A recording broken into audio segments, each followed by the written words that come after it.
పౌలన్న గారు మాట్లాడుతున్నటువంటి అద్భుతకరమైనటువంటి ఒక ఉన్నతమైనటువంటి సందేశం కొరకైనటువంటి మూల వాక్యం ఇది. ఏమని మాట్లాడుతూ ఉన్నాడయ్యా అంటే, మంచి పోరాటము పోరాడి తిని నా పరుగు కడముట్టించి తిని విశ్వాసమును కాపాడుకుంటుని. హల్లెలూయా. మాట్లాడుతున్నటువంటి మూడు మాటలలో ఒకటి ఏంటిదయ్యా అంటే పోరాడిండట, రెండోది ఏంటిదయ్యా అంటే పరుగు కడముట్టించిండట, మూడవది ఏంటిదయ్యా అంటే విశ్వాసమును ఆడుకున్నాడట. హల్లెలూయా. విశ్వాసమును కాపాడుకోవడం ఒకటి, పరుగు కడముట్టించడం ఒకటి, పోరాడడం ఒకటి. విశ్వాసమును కాపాడుకోవడం అంటే ఎల్లప్పుడూ దుష్టుడు ఏం చేస్తాడయ్యా అంటే అతన్ని శోధిస్తా ఉన్నాడు. శోధించినప్పుడు అవిశ్వాసంలో పడిపోకుండా విశ్వాసంలో కొనసాగుతూ ఉన్నాడు. దీని ద్వారా విశ్వాసాన్ని కాపాడుకున్నాడు. ఇది సింపుల్ గా చెప్పి ముగిస్తున్నాయి. ఒకటే మాట చెప్తాడు, నాకు దేవుడు పెట్టినటువంటి నా గురి, నా లక్ష్యం వైపు మనం వెళ్దాం, మనం దేవుడు నడిపించేటువంటి దిశగా మనం వెళ్దాం. విశ్వాసమును గురించి చెప్పగా దుష్టుడు ఎన్నో మార్లు ఆటంకపరిచిన అన్నిటినీ దాటుకుంటా వెళ్ళినటువంటి స్థితి పౌలు గారు. ఇకపోతే కింద నుంచి పైకి వస్తుంది, నా పరుగు కడముట్టించి. విశ్వాసపు జీవిత యాత్రలో అప్పుడప్పుడు ఏం చేయాల్సి వచ్చిందట, నడవడమే కాకుండా పరుగెత్తవలసి వచ్చిందట. హల్లెలూయా. ఆ పరుగును ఏం చేసిందట, ఎక్కడి వరకు ఆయన గమ్యస్థానం దేవుడు నిర్దేశించినటువంటి ఆయన లక్ష్యానికి ఆయన చేరుకున్నాడు. ఇకపోతే మొట్టమొదటి మాట, నేను మంచి పోరాటము పోరాడి. ఈయన అతను పట్టుకున్నట్టు చరిత్రలో ఉందా? పౌలు గారు కత్తులు పట్టుకున్నట్టు ఎప్పుడైనా చరిత్రలో ఉందా? దయచేసి మాట్లాడాలి అందరు. హింసించినట్లున్నది, కత్తులు పట్టుకున్నట్లు ఉన్నది. ఈయన పోరాడిన పోరాటం ఎలాంటిది అనేది ఒక్కసారి పరిశీలిద్దాం. అపోస్తలుల కార్యములు 8వ అధ్యాయము. పౌలుగా మారినటువంటి ఇంకా మారినటువంటి సౌలుని గురించి మాట్లాడుతూ ఉన్నాం. సౌలు అయితే ఇంటింట వచ్చి పురుషులను స్త్రీలను ఈడ్చుకొని పోయి శిరసాలలో వేయించి సంఘమును పాడు చేయించుకుంటాను. ఎట్లా సంఘమును ఏం చేస్తానట, పాడు చేస్తా ఉన్నాడట. ఇది ఒక రకమైనటువంటి పోరాటం. ఈయన ధర్మశాస్త్రానుసారంగా పోరాడినటువంటి పోరాటం. హల్లెలూయా. దీని గురించి మీకు పెద్దగా వివరించాల్సిన అవసరం లేదు. మీరు జ్ఞానమే ఎంతో కొంత దేవుడు అందించినటువంటి జ్ఞానం మీలో ఉంది. ఆయన ఎంతనో అనుగ్రహించును గాక. అయితే అపోస్తలుల కార్యములు 9వ అధ్యాయంలోకి వెళ్దాం ఒకసారి. వీళ్ళ మరి ఏమన్నా ఇదేం పోరాటమో చూద్దాం ఒకసారి. అపోస్తలుల కార్యములు 9వ అధ్యాయం 1వ వచనం. సౌలు ఇంకను ప్రభు యొక్క శిష్యులను ఎదురించుటయు హత్య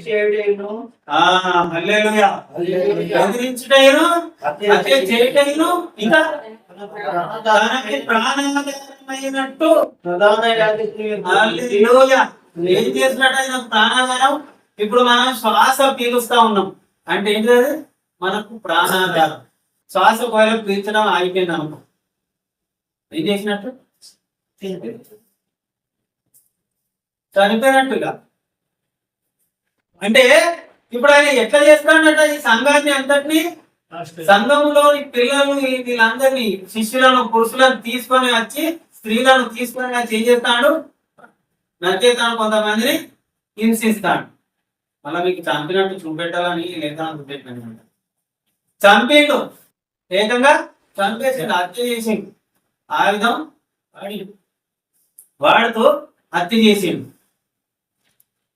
అయితే మనం చదువుకున్నటువంటి మూల వచనంలో ఆయన ఏమంటున్నాడయ్యా అంటే, మంచి పోరాటము పోరాడి తిని అని అంటా ఉన్నాడు. అప్పుడు ఎవరు, సౌలు. ఇప్పుడు ఎవరు? పౌలు. ఈ పౌలు పలుకుతున్నటువంటి మాట ఏంటిదయ్యా అంటే మంచి పోరాటం పోరాడుతుంది అంటా ఉన్నాడు. ఏంటిది ఈయన? ఎప్పటిని గురించి మాట్లాడుతూ ఉన్నాడు ఈయన? దేని గురించి మాట్లాడుతూ ఉన్నాడు? పౌలుగా మారినప్పుడు యుద్ధాలు ఎప్పుడు చేయలే ఆయన. పౌలుగా మారినప్పుడు యుద్ధాలు ఏమైనా చేసిందా? చేయలేదు. కత్తులు పట్టుకొని ఇంకో మీదకి పోలేదు. ఎందుకంటే ఆయన రాసిండు, నిన్ను వారిని పొరుగు వారిని ప్రేమించమనడంలో ధర్మశాస్త్రం అంతా ఇమిడి ఉన్నదని ఒక వచనంలో రాసి పడిచింది. ఒకటే వచనం. ఇక నీ వల్లే నేను నీ పొరుగు వారిని ప్రేమించినప్పుడు ఇంకొకరిని హత్య చేయలేవు. అటువంటి స్థితిలో ఉండి రాసిండు ఈయన. అంతకు ముందుకు సౌలు కాదు, ఇప్పుడు పౌలు. పౌలు గారు రాసినటువంటి మాట 2వ తిమోతికి 4:7 మనం చదువుకున్నటువంటి మూల వచనంలో రాసినటువంటి మాట. మరి ఏం పోరాటం పోరాడినవాళ్ళు? కత్తి పట్టుకోకపోతివి, యుద్ధం అనుకోకపోతివి. నువ్వు పోరాడిన పోరాటం ఏంటిది అసలు అనేది ఆలోచిస్తే ఆయన పోరాడిన పోరాటం ఒకటి ఉన్నది. పౌలును గురించి మనము పరిచయం చేసుకోవడంలో ఈ కోణం చాలా ముఖ్యం, చాలా ముఖ్యం ముఖ్యం ముఖ్యం. ఒకవేళ ఇది అర్థం కాకపోతే పౌలు సంపూర్ణంగా అర్థం కానట్టే లేదు. పౌలు గారు ఏం రాస్తున్నాడు అంటే నా మంచి పోరాటం పోరాడుతుంది. అప్పుడు కూడా మంచి పోరాటమే ఆయన దృష్టిలో, ఇప్పుడు కూడా. మరి ఆయన పోరాడినటువంటి పోరాటం ఏంటిది అసలు? ఓ కత్తి పట్టుకోలేదు, ఎవరికి చంపలేదు. అసలు దేని గురించి చెబుతా ఉన్నాడు పౌలు గారు అంటే ఆయన పోరాడిన పోరాటం ఏంటిగా అంటే తర్కం. తర్కం తర్కంతో పోరాడినట్టు ఆయన ఆయుధం ఏంటిగా అంటే జ్ఞానం. జ్ఞానం అనే ఆయుధంతో, తర్కం అనే బలముతో ఏం చేసింది ఆయన? పోరాడు. దీంతో జ్ఞానం అనే ఆయుధంతో, తర్కం అనే బలముతో పోరాడు. భయంకరంగా తర్కించే ఒక్కసారి ఆ లేఖనాలను చూద్దాం. ఇశ్రాయేలీలలో కొందరు ఏమంటున్నారు అంటే సున్నతి చేసుకోవాలి, సున్నతి చేసుకోవాలని పోరాటం ఉంది. వాళ్ళ ఒక బోధ ముందటి ఒకసారి 15వ అధ్యాయం, అపోస్తలుల కార్యం 15వ అధ్యాయము 1వ వచనం. కొందరు యూదయ నుండి వచ్చి మీరు మోషే నియమించిన ఆచారం చొప్పున ఉన్నతి పొందితేనే గాని రక్షణ పొందలేదని సహోదరులకు బోధించి. హల్లెలూయా. ఇది ఒక సత్యంగా కనిపించే అసత్యమైనటువంటి బోధ. హల్లెలూయా. తప్పకుండా సున్నతి చేసుకోవాలి. చేసుకుంటేనే మీకు ఇగో దీన్ని పూర్చి తర్కించిందట ఎవరు? మన పౌలు గారు. లేదు లేదయ్యా సున్నతి అంత ఏమి లేదు అని చెప్పి. నేను ఒక్కొక్క వచనం మీద చూపెడతా. చాలా వచనాలు కావాలంటే నాకు ఫోన్ చేసి కానీ ఏమన్నా కావాలి, ఏ డౌట్ ఉన్నా కూడా ఫోన్ చేసి అడగండి. ఎవరికైనా చెప్తున్నా, దూరం నుంచి వినే వాళ్ళకు కూడా నా ఫోన్ నెంబర్ కింద ఇస్తా. తప్పకుండా ఫోన్ చేసి అడగండి. నేను ఒక్కొక్క వచనం మీద చూపెడుతున్నా. గలతీలకు రాసినటువంటి పత్రిక 6వ అధ్యాయం 15వ వచనం. కొత్త సృష్టి పొందుటే గాని సున్నతి పొందుట గాని సున్నతి పొందుట ఏమీ లేదు, పొందకపోవుట లేదు. హల్లెలూయా. ఏం కావాలంట? ప్రతి ఒక్కరు క్రొత్త సృష్టి పొందాలట. అంతేగాని సున్నతి పొందినా ఏం లేదు, సున్నతి పొందకపోయినా ఏమి లేదు అంటూ వాదించింది. అంటూ ఏం చేసిండు పౌలు గారు? వాదించిండు. ప్రతి విషయం అందు వాదించింది. హల్లెలూయా. ఒకసారి అపోస్తలుల కార్యములు దానికి ఒకటి మీకు ఏం చేస్తున్నా అంటే ఒక ప్రశ్న చూపెట్టి దానికి సమాధానంగా మళ్ళీ ఇంకొక జవాబు చూపెడుతున్నా. అందుకని లేఖనాలలో అటు ఇటు వెళ్ళడం మనకు అవసరం. అపోస్తలుల కార్యములు 18వ అధ్యాయము 5వ వచనం. సీలకు తిమోతియు మాసిదోనియా నుండి వచ్చినప్పుడు పౌలు వాక్యము బోధించుటయందు ఆతురత గలవారై యేసే క్రీస్తుని యూదులకు దృఢముగా సాక్ష్యం ఇచ్చుచుండెను. ఇక్కడ చాలా మంది యూదులు ఏమనుకుంటున్నారు తెలుసా? యేసు క్రీస్తు కాదని అనుకుంటా ఉన్నారు. హల్లెలూయా. వినాలి, వింటేనే మీకు మళ్ళీ మనసు చెప్తారు. యేసే కానీ క్రీస్తు కాదని అనుకుంటా ఉన్నారు. క్రీస్తు అంటే ఏంటిది అంటే అభిషిక్తుడు వాళ్ళలోనికి రావాలి, వాళ్ళ బానిసత్వంలో నుండి విడిపించాలి అన్నటువంటి ఒక ఆలోచనలో ఉన్నాడు ఎవరు? ఇశ్రాయేలీ. అయితే ఈయన ఏం చేస్తున్నాడు అంటే ఈయన క్రీస్తు కాదు అనేటువంటి అభిప్రాయాన్ని తొలగిస్తా ఉన్నాడు. యేసే క్రీస్తుని వాదిస్తా ఉన్నాడు అట. ఇది రెండవ భాగం. నేను కొన్ని భాగాలే చూపెడతా ఉన్నా, మీకు చాలా భాగాలు ఉన్నాయి. ఇది రెండవ భాగం. ఏం చేస్తా ఉన్నాడట? దృఢముగా యూదులకు సాక్ష్యం ఇచ్చుచుండారు. ఒకసారి అపోస్తలుల కార్యములు 9వ అధ్యాయము 29వ వచనం. వారితో కూడా వచ్చి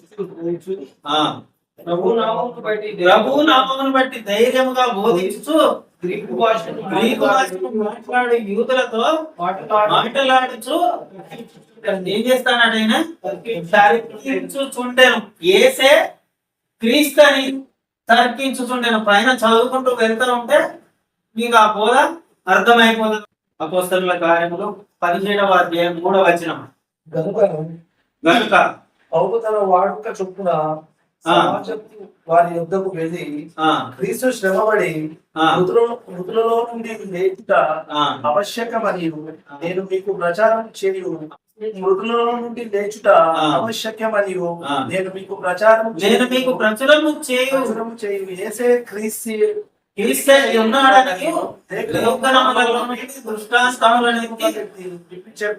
చెప్పుచు వాడితో మూడు విశ్రాంతి దినాలు అంటే ఎన్ని రోజులు తెలుసా? ఈ ఒక్క రోజులు ఏం చేస్తానంటే ఏం చెప్తాడు? యేసే క్రీస్తాయా, యేసే క్రీస్తు. మీరు సున్నతి పొందాల్సిన అవసరం లేదు. దాంతో రక్షణ లేదు, రక్షణే లేదు. దాంతో అయితే రక్షణ కాదు. యేసు క్రీస్తు నామంలోనే బాప్తిస్మం తప్పకుండా. ఇంకా కొన్నిసార్లు ఏం చేసింది కదా, రోడ్డు మీద కుక్కునేది, ఇక్కడ చెట్టు కింద కుక్కునేది, అయ్యా ఇట్లా అని చెప్పి పిలిచి దాన్ని కుకుండా పెట్టుకున్నాను. వీడైతే అలవాటు ఉన్నాడైతే వీడు పిలిచి ఏదో మాట్లాడతారని అనిపించటే మనకు పిచ్చి పనులు అనిపిస్తా ఉన్నాయి. కానీ పౌరు గారు ఇట్లాంటిదే చెప్పారు. దానికి పిలిచి పూజలో పెట్టుకొని వారికి లేఖనాలు కొనుక్కొని తెలిసి దేవుడు అని చెప్పి తెలియజేసే క్రీస్తు అని చెప్పి సార్ అపోస్తలుల కార్యములు. కాబట్టి సమాజ మందిరములలో యూదులతోనూ భక్తిపరులైన వారితో ప్రతి దినమున సంత వీధిలో తన్ను కలిసికొని వారితో ఏం చెప్తానట? సంత వీధిలో, ఆ వీధిలోకి లేవడం పోతాను అనుకో అని పిలిచి ఏం చేస్తానట? తర్కిస్తాను. వానికి ఏమైనా డౌట్ ఉంటే ఏం చేస్తాను? పిలుస్తాను. అహంకారి అయినా వదిలిపెడతారు, ఎక్కడికి పిచ్చోడు అని చెప్పి వదిలిపెడతారు. ఒకవేళ నేర్చుకుని శిక్ష గుణం కలిగిన వాడైనా ఉంటే జ్ఞానం పొందుకోవడానికి కలిగిన కానీ పిచ్చో లెక్కలు పోవడమే అందరు. కానీ నేర్చుకోగలిగినటువంటి శిష్యరికం చేయగలిగినటువంటి ఒక విధేయత కలిగిన వాడు ఏం చెప్తారు? తన పక్కన వచ్చి కూర్చొని ఎంతో జ్ఞానం ఉంటారు. నాకు అవసరమా అంటే బయట చెప్తాను ఏంటి పని 21 రోజు అక్కడ నుండి 21 రోజు తినేటోడు తినేదానికి పోతాడు, మళ్ళీ ఇచ్చుకుంటాడు. ఇక మాత్రం 3 విశ్రాంతి దినాలు కూకొని మాట్లాడుతూనే ఉన్నారు.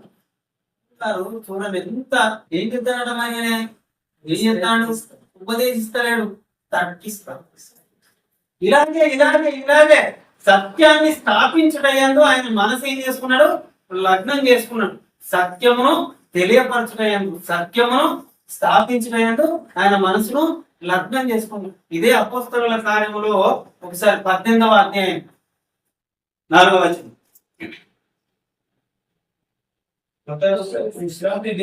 అతడు ప్రతి విశ్రాంతి దినమున సమాజ మందిరములలో తర్కించుచు యూదులను గ్రీసు దేశస్థులను ఏ దినమాట? ప్రతి విశ్రాంతి దినం. ఇంకో వదిలిపెట్టి అక్కడ 3 దినాలు, అక్కడ 3 విశ్రాంతి దినాలు వదిలిపెట్టి వీళ్ళందరూ ఉండలేరు, వీళ్ళకి క్యాస్ట్ వచ్చింది. వీళ్ళని వదిలిపెట్టి ప్రతి విశ్రాంతి దినం కూర్చోండి. దాన్ని ఏదో తర్కం ఉంటే నా దగ్గర వేర్చుకోండి, రండి, వచ్చి నా దగ్గర ఏ డౌట్ ఉన్నా కూడా ఇది ఇట్లెందుకు అవుతుంది, అది ఎట్లా ఎందుకు అవుతుంది అనే ఏమైనా డౌట్ ఉంటే రండి అని చెప్పి బాగా చేసుకుంటే ఏం చేసిండట? వాళ్ళను ఒప్పించిండట. పుట్టిన ఏదో గాలి కొట్టినట్టు మాటలు కాదు. ఏం చేసిండు? లేఖనాలను పెట్టి వాళ్ళని ఒప్పించిండు. ఇంకొక అద్భుతకరమైన విషయం మనం అపోస్తలులు అందరూ కలిసి పోయారు కదా, కొందరు వదిలిపెట్టినారు. వదిలిపెట్టి పో, మీతో నాకేం పాలేదు, నేను రాదు కదా, నేను ఒక్కరినే పోతున్నాను, మీతో నాకేం పాలు, మీతో నాకు పని లేదు అని ఒక్కడు ఇక్కడే వాదించేది, తగ్గించేది, ఎవరికి ఏడవుతున్నా చెప్పేది. ఇది ఇట్లా కాదు, మీరు ఇట్లా చెప్పాలి రాంగ్, మీరు ఇట్లా చేయడం రాంగు అని చెప్పి తర్కించేది. ఒకసారి చూద్దాం అపోస్తలుల కార్యములు ఇదే 18వ అధ్యాయం 19వ వచనం. వారు ఎఫెసులకు వచ్చినప్పుడు వారిని అక్కడ విడిచిపెట్టి ఏం చేసినాడా? విడిచిపెట్టి అక్కడ తాను మాత్రము సమాజ మందిరంలో ప్రవేశించి యూదులతో తర్కించుచుండెను. వీళ్ళని ఏం చేసిండు? మీతో నాకేం పర్లేదు, ఫస్ట్ నేను పోవాలి, ఏం చేయాలి? అక్కడ తర్కించాలి. తర్కం అంటే ఏంటి తెలుసా? వాదము కాదు. తర్కం అంటే వాదం కాదు. వాదం ఎప్పుడైతుంది అంటే మనస్పర్ధలు వచ్చి కొందరు చూసినావా, ఒప్పుకోనప్పుడు వాది ప్రతివాది అంటారు. తర్కం అంటే సత్యాన్ని నీకు తెచ్చేది తర్కం. తర్కం వేరు, వాదం వేరు, భిన్నాభిప్రాయాలు వేరు. సత్యాన్ని నీకు తెరిచేటువంటి విషయంలో తప్పకుండా మనం తర్కించవచ్చు. ఇప్పుడు ఏం చేసినట్టు నేను ఒక్కని పోతా, పోయేటో నాటు పోయేటోని దిగుతాడు, వీళ్ళని వదిలిపెడతాడు, ఎట్టేటో పోతాడు, ఏమో చెప్తాడు. పౌలు గారు ఎప్పటికీ అర్థం. అందుకే పేదరు గారు ఒక పత్రికలో ఏమని రాసిండు ఆయన? ఆయన రాసినవి ఎవరికి అర్థమవుతారో మీరు జాగ్రత్తగా చదువుకోవాలి. ఆయన రాసినవి ఎవరికి అర్థమవుతారో మీరు పేదరికి అర్థమైంది. పేదలు ఎవరు చేస్తారు? మామూలుగా ఏం కాదు. ఆ కాలంలో పరలోకి తాళం చేయడం ఆయనకి ఇచ్చింది యేసుప్రభువు పేతురు గారు. అంటే ఏంటి తెలుసా? అక్కడ ఆ ద్వారం యొక్క తాళం అవపడాల, ఇది తాళం పెట్టి తీయాలంటే హల్లెలూయా. ఆ తాళం అవపడితేనే కదా తాళం తీసేది. అంత జ్ఞాని అయిన వారికి నేను చెప్పి అర్థమైంది కదా. అటువంటి వాళ్ళని వదిలిపెట్టి ఏం చేసినట్టు